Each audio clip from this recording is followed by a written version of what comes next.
Então, interesses econômicos e comércio internacional. Eu falei na semana passada de dois organismos que foram criados aí no contexto do final da Segunda Guerra Mundial, né, 1945. Houve uma reunião nos Estados Unidos, uma conferência, né, chamada Conferência de Bretton Woods, e essa conferência foi em 1944, para decidir ali o que é que iria acontecer com o final da Segunda Guerra Mundial, né, com a economia mundial, com a economia global. Como é que iria se dar as relações comerciais e financeiras, né, no cenário internacional nesse final aí de Segunda Guerra Mundial, né? E aí, muitos preocupados, o que é que ia acontecer com o cenário do capitalismo, do comércio internacional, fizeram essa reunião, e aí foram criados, a partir dela, teve-se a ideia de se criar dois organismos que foram essenciais, e são essenciais até hoje, porque eles existem até hoje, que é o Banco Mundial e o FMI, o Fundo Monetário Internacional. O FMI, de início, ele foi criado para, de certa forma, estabilizar o sistema financeiro internacional, né? Com esse final da Segunda Guerra Mundial, era necessário criar uma instituição que regulasse esse sistema financeiro internacional, e aí foi criado o FMI para isso. E o Banco Mundial foi criado para reconstruir, eu acho que deu uma travada aí, não deu? Deu? Travou um pouquinho? Deu. Tá. E o Banco Mundial ele foi criado de início para reconstruir os países da Europa ali, né? Reconstrução da Europa, no contexto pós-Segunda Guerra Mundial. Hoje em dia, o Banco Mundial e o FMI, eles têm, obviamente, que eles ainda funcionam, né? Nesse contexto de financiar países, eles ainda financiam os países, mas eles ampliaram um pouquinho a sua logística. Por exemplo, o FMI, hoje em dia, ele trabalha também com essa questão de manter a integridade do sistema financeiro internacional, né? Mas ele está mais ligado a conceder empréstimos a países que passam por grandes crises econômicas, né? E aí, o país, eu estava até falando isso na última aula, o país que adere, tipo assim, que pede dinheiro emprestado ao FMI, está passando por uma crise econômica muito forte e acaba pedindo emprestado, né, dinheiro ao FMI. E aí, o que acontece? O FMI vai lá e faz assim, olha, a gente vai conceder o empréstimo, mas vocês vão ter que assinar aqui um conjunto de normas, né, dizendo que vocês vão seguir essas regrinhas aqui para que vocês consigam pagar a dívida externa de vocês, que vocês vão, né, contrair com a gente.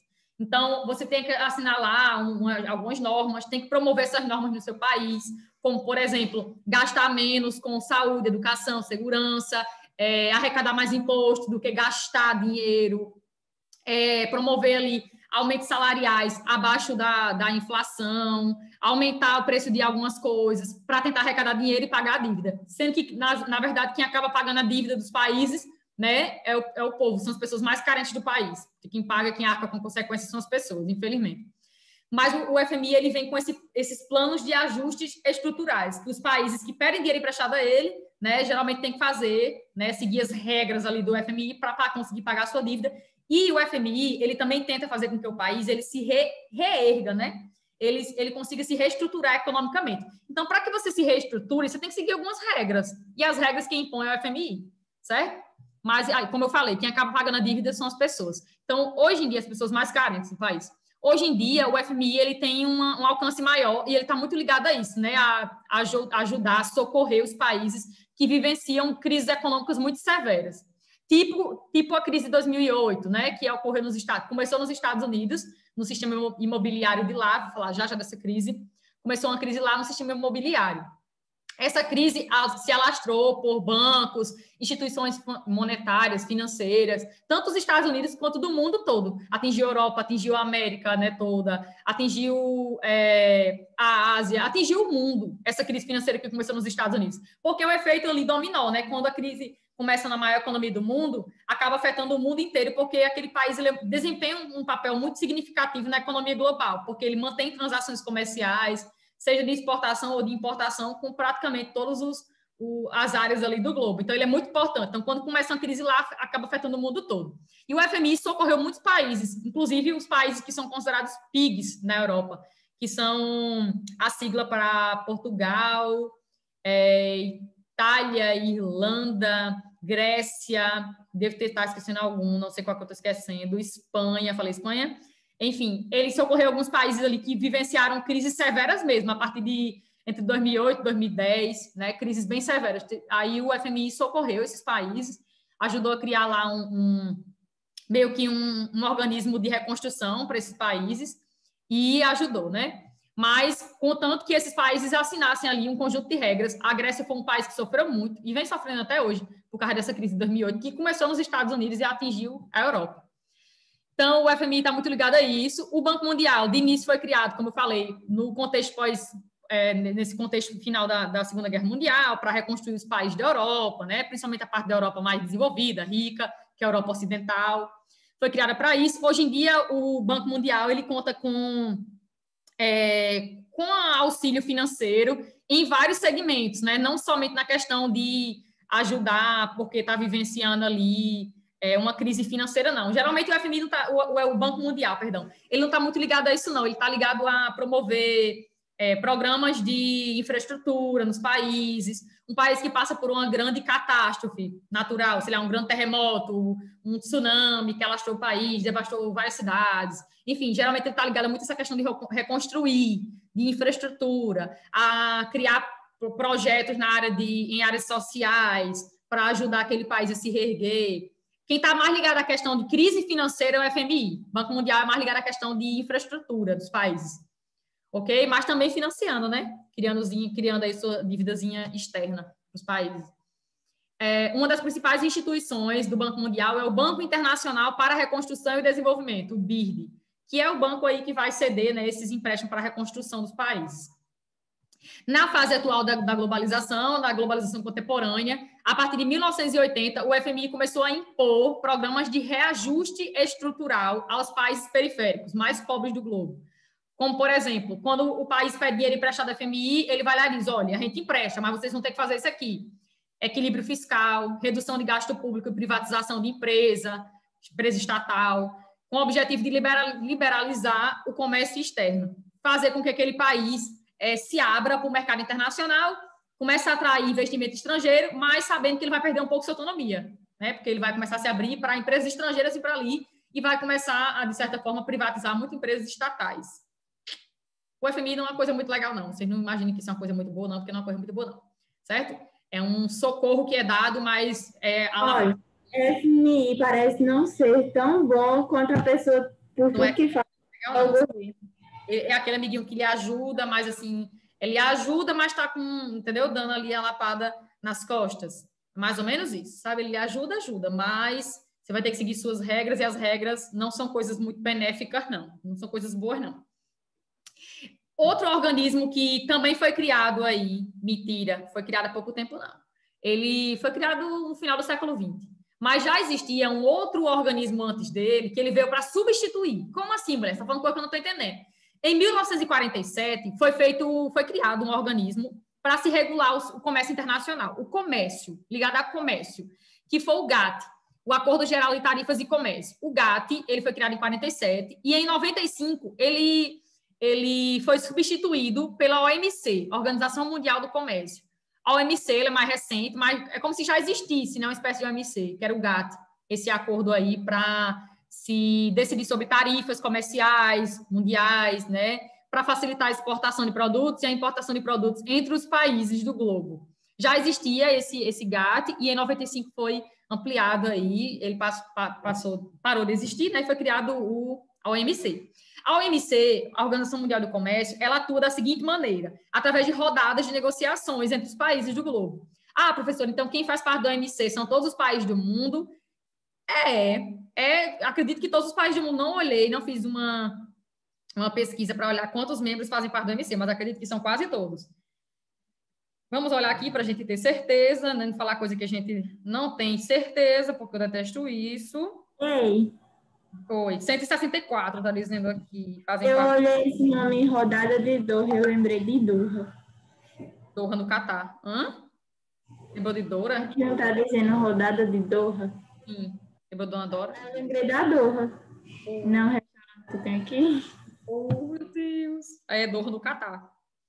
Pronto, 164, está dizendo aqui, a informação desse site aqui. Vamos ver. Mas quase todos os países do mundo fazem parte da OMC, certo? Quase todos.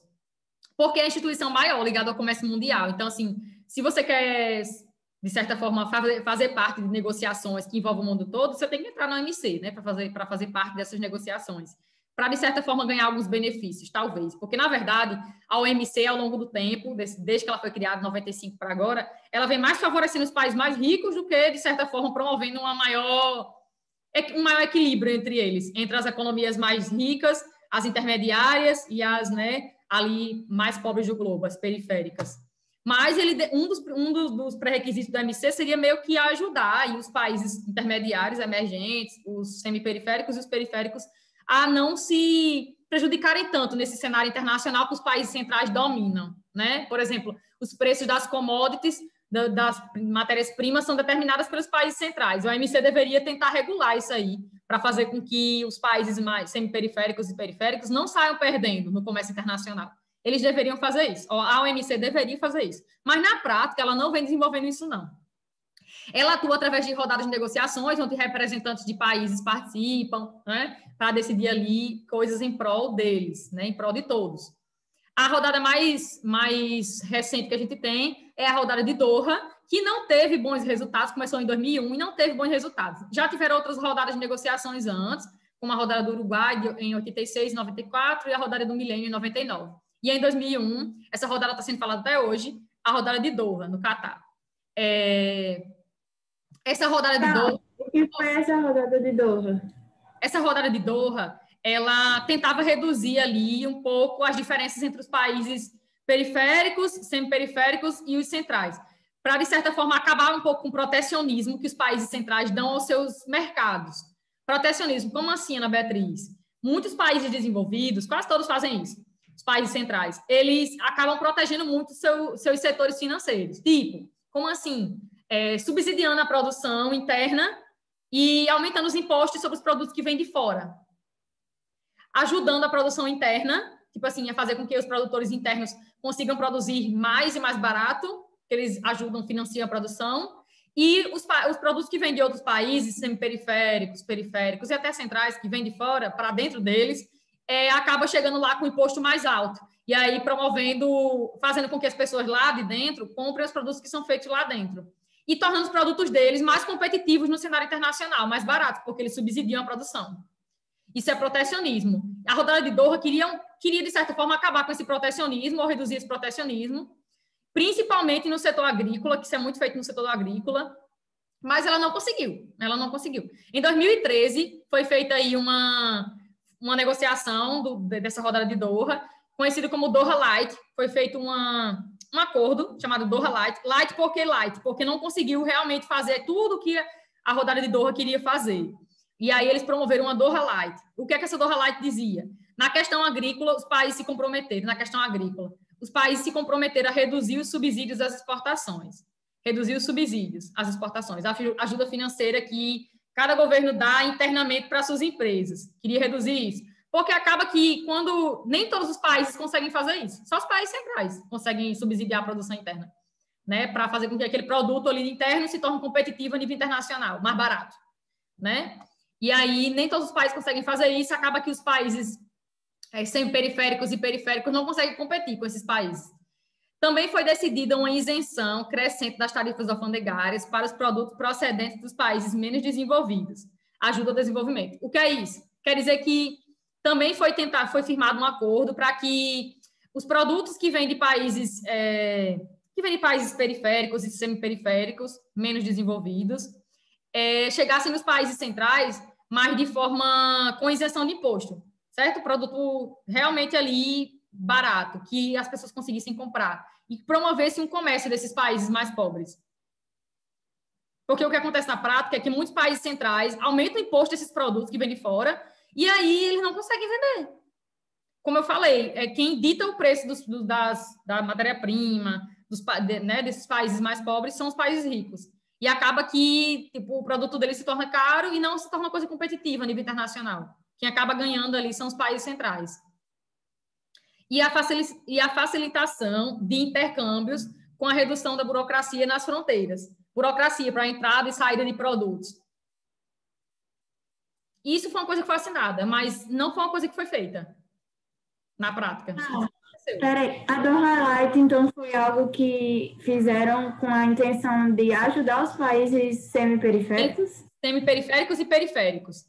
Semiperiféricos e periféricos. Semiperiféricos os emergentes e os periféricos os subdesenvolvidos, mais pobres. Tentar, de certa forma, equilibrar ali o cenário do comércio internacional. Mas não conseguiu, porque isso não vem sendo feito, não. Tá no papel, mas não vem sendo feito, não. Na prática, não. Vocês devem ter estudado... Lembra que quando vocês estavam no 9º ano, eu pedi que vocês fizessem... Acho que foi no 9º ano. Pedi que vocês fizessem uma pesquisa sobre a guerra comercial entre Estados Unidos e China. Estava afetando o mundo essa guerra comercial. E está ainda acontecendo. Os Estados Unidos começou a aumentar imposto de vários produtos, principalmente que vinha da China, mas isso acabou afetando, por exemplo, a produção de ferro do Brasil que ia para lá. Chegava com imposto mais alto, o produto chegava mais caro lá. É um protecionismo que eles fazem. Isso é proteger o mercado. Mas, ao fazer isso, acaba prejudicando os países que vendem esses produtos para eles. Porque chega mais caro lá. Eles aumentam os impostos dos produtos que vêm de fora. Entendeu? Na prática, existe isso aqui. Tá vendo bonitinho? Do Highlight era para fazer isso aqui e tal, mas não fazem. Não fazem. Aí aqui vai falar de mais 2 instituições, de mais 2 organismos que existem. Ai, que tanto organismo. Nunca... Mas não precisa decorar essas coisas, não. Agora, o OMC é muito importante, vocês saberem. Porque é a maior instituição ligada ao comércio do mundo, né? É o comércio mundial. Quase todos os países do mundo fazem parte do OMC. Ela é muito importante. Ó, existe também essa conferência... A gente já sei o que é. Existe também a Conferência das Nações Unidas sobre o Comércio e Desenvolvimento, que ela existe desde 1964. Ela tenta, de certa forma, resolver algumas coisas que a OMC não faz, de coisas específicas de alguns países. Tá vendo aí? Considerar discriminatórias as políticas da OMC ou considerar discriminatórias as políticas da OMC, porque ela considera que, essa conferência, né, considera que a OMC ela acaba privilegiando os países mais ricos. E, de forma, a gente sabe que isso acontece mesmo.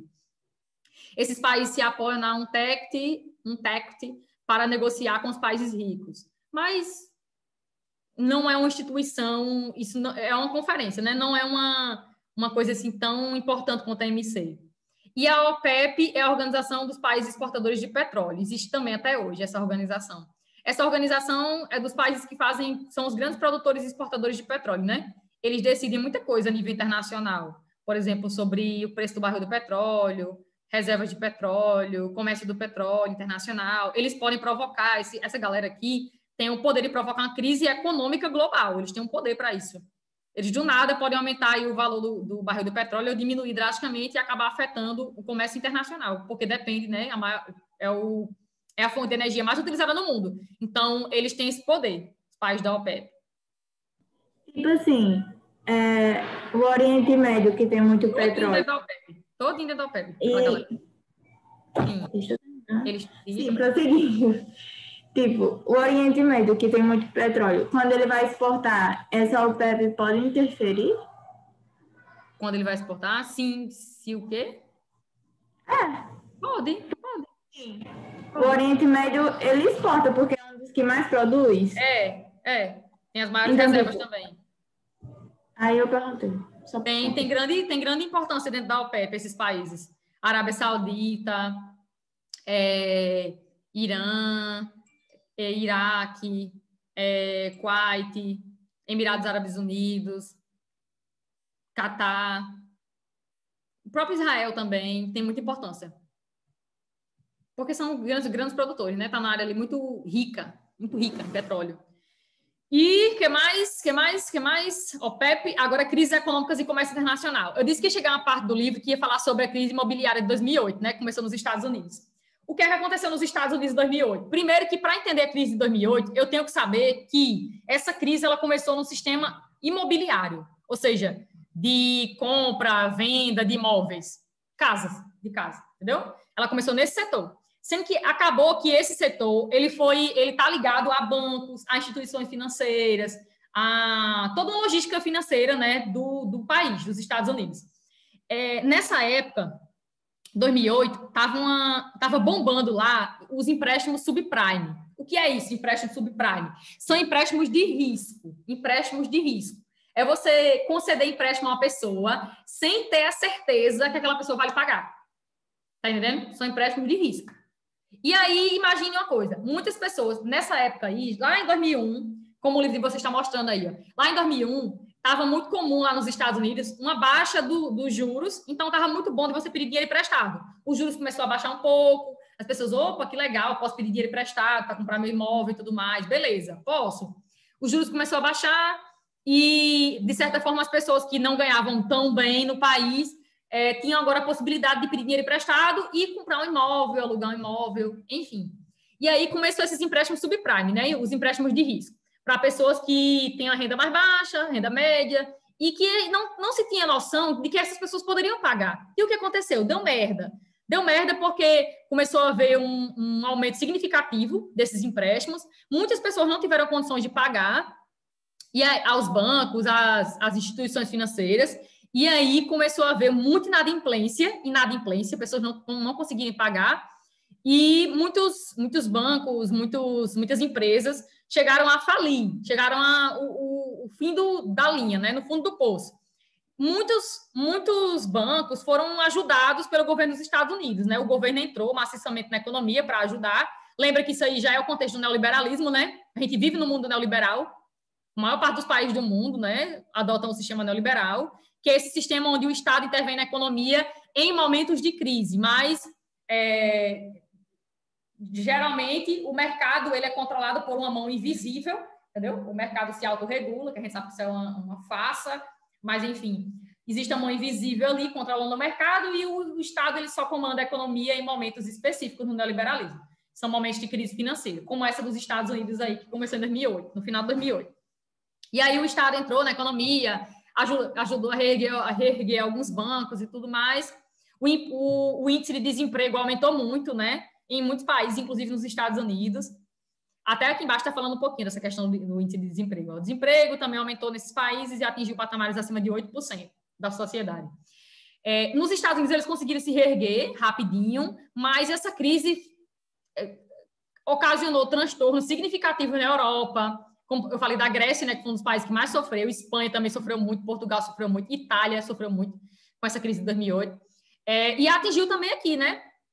No Brasil, na época, o Lula tinha falado que a crise ia ser uma marolinha, que ia passar de boas e tal. E a crise no Brasil atingiu muito o governo de Dilma, né? Foi assim, chegou assim no governo de Dilma e atingiu bastante na época quando ela estava governando o país, antes do golpe. E aí, eita, posso falar de golpe não, né? Pode sim, claro que pode.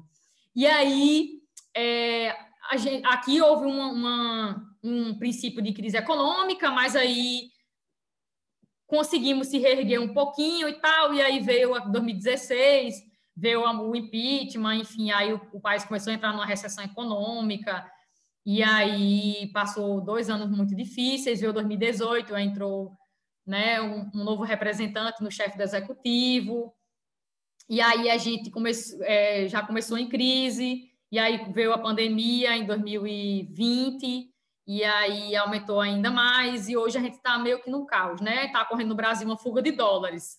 Muitas empresas estão fugindo do Brasil porque nós estamos num cenário terrível de investimento. Qualquer empresa do mundo, elas não estão pensando em investir no nosso país hoje em dia. Por quê? Porque é um país que vive um caos econômico, um caos na saúde, um caos onde muitas pessoas estão entrando aí na linha da pobreza extrema, pessoas que não têm dinheiro para comprar comida necessária para se alimentar.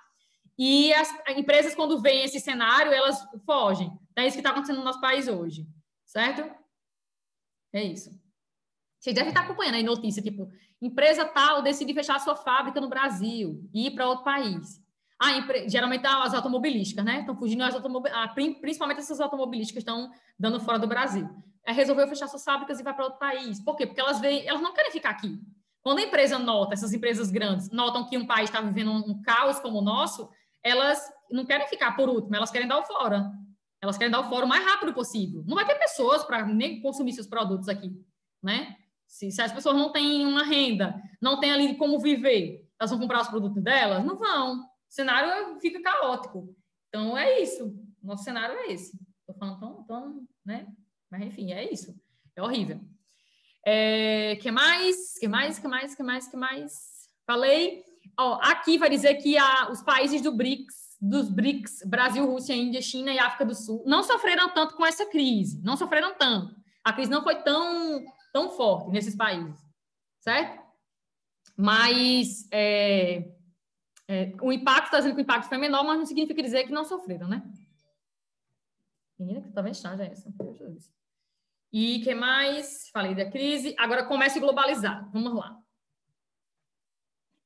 A gente sabe que o comércio a partir da terceira revolução industrial, né, a partir da revolução técnico-científica informacional, que começou por volta de 1970, na segunda metade do século XX, ela ampliou ainda mais o comércio internacional, através da melhoria do sistema de transporte, de telecomunicações, entre pessoas, empresas, né, países do globo todo.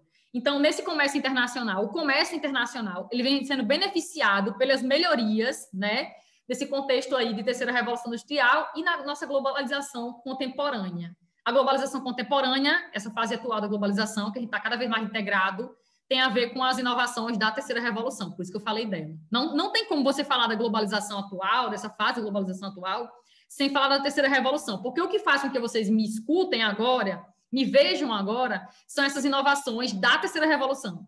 E o que faz com que a gente se integre, essa integração, é a globalização. A integração entre nós é a globalização, a integração. Mas para que essa integração ocorra, é necessário que existam mecanismos, aparelhos, e esses aparelhos são inovações da terceira revolução.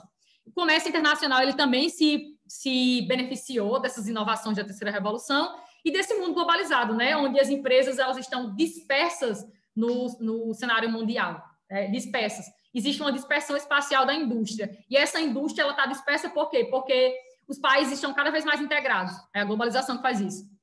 E faz com que as empresas, elas busquem vantagens locacionais, né? Vantagem ali de posição geográfica, vantagem de isenção de imposto, de uma legislação ambiental flexível, trabalhista também, salários baixos, mão de obra qualificada em uma área específica. Enfim, as empresas estão aí dispersando seu processo produtivo porque elas estão em busca de vantagens. E o que faz com que elas se dispersem tanto e melhore significativamente esse comércio internacional é esse fato de que a gente está cada vez mais integrado, o mundo está cada vez mais globalizado.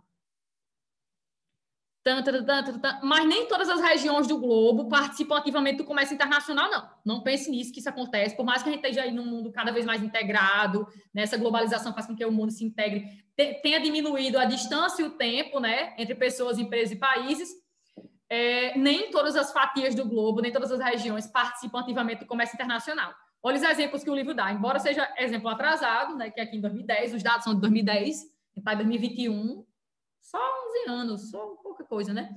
Mas dá para ter uma noçãozinha aí de que nem todas as regiões... Não é 2012, não, que ele está dando? 2010, ok. Em 2010, a União Europeia... Ah, não, é que eu vi o gráfico, desculpa. O gráfico 2012. Ah, tá. Você estava olhando para aqui, né? Mas aqui tem a da 2010, né?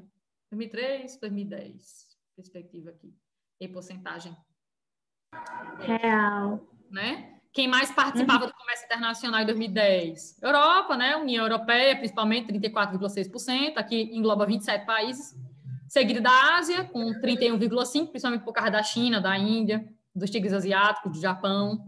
E aqui a América do Norte, 13,2%. Enquanto a África, continente africano, com mais de 50 países, com pelo menos aí 15%, mais de 15% da população mundial, só participava apenas 3,3% do comércio, do total do comércio global. Para vocês verem como existe uma desigualdade gritante, né, entre o comércio internacional. Por mais que a gente fale tanto dessa globalização, desse mundo integrado, dessas empresas espalhadas pelo mundo todo e tudo mais, esse desenvolvimento a gente não atinge o mundo todo, não. Não é uma coisa linda e maravilhosa, não, como a gente imagina que seja. A globalização prega. Em consequência... encerrar em menos de 1 minuto. Vai sim. Que pena. A gente volta em 10 minutos, né? Sim. Semana passada nem tem um intervalo. Simplesmente foi, Ana Beatriz. 5. Eu esqueci, mas eu vou dar.